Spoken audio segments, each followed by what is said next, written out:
আজ বানালাম রেস্টুরেন্ট স্টাইলের এগ রোল। প্রথমেই আমি ময়দাটাকে ভালোভাবে মেখে নিয়ে দুটো গুচি তৈরি করে নিয়েছি রোলের জন্য। তার সাথেই আমি শসা, পেঁয়াজ, টমেটো, লেবু, লঙ্কা যা লাগবে আর কি, সাথে নিয়ে নিয়েছি দুটো ডিম। আমি করেছি সিঙ্গেল ডিমের রোল, তোমরা চাইলে ডবল এগ রোলও বানাতে পারো। তারপরেই আমি একটা গুচিকে রুটির মতো গোল করে নেব, কিন্তু আমার রুটিটা গোল হয়নি, তাই রুটির শেপটাকে ইগনোর করো। দুটো পিঠ ভালো করে ভেজে নিয়ে ওপরে দিয়ে দেব একটা ডিম। তার উপরে একটু নুনও দিয়ে দেব, কারণ ডিমের মধ্যে নুন দেওয়া নেই তাই। তারপরে খুব সাবধানে ওটাকে খুন্তি দিয়ে ভালো করে উল্টে দিতে হবে। যদিও আমি ভালো করে উল্টাতে পারিনি, তাই জন্য ডিমটা এদিক সেদিক হয়ে গেছে, বাট তোমরা নিশ্চয়ই ঠিক করে করতে পারবে।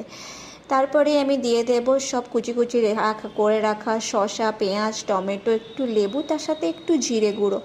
সত্যি কথা বলতে খেতে খুবই ভালো হয়েছিল। তার সাথে আমি একটু সসও দিয়েছিলাম, বাট আমি অতটা সস খেতে পছন্দ করি না, কারণ তোমাদের দাদা খুব সস খায়, তাই জন্য ওর জন্যই সস দেওয়া।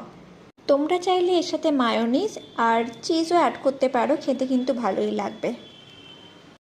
আমি খুব সিম্পলভাবে করলেও খেতে কিন্তু খুব ভালোই হয়েছে। তোমাদের দাদা খেয়ে বলেছিল খুব ভালো হয়েছে খেতে, এবং খুব হেলদি খাবার এটা। তাই জন্য তোমরা চাইলে বাচ্চাদেরকেও টিফিনে দিতে পারো বা বাড়িতেও স্ন্যাক্স হিসাবে ইউজ করতে পারো। তোমরা কিন্তু সবাই টেস্ট করে বলো কেমন হয়েছে খেতে, আর আমি বানিয়েছি কেমন। যদিও বা একটু অতটাও ভালো হয়নি, তবুও তোমরা বলো, আমার ভালো লাগবে। টাটা।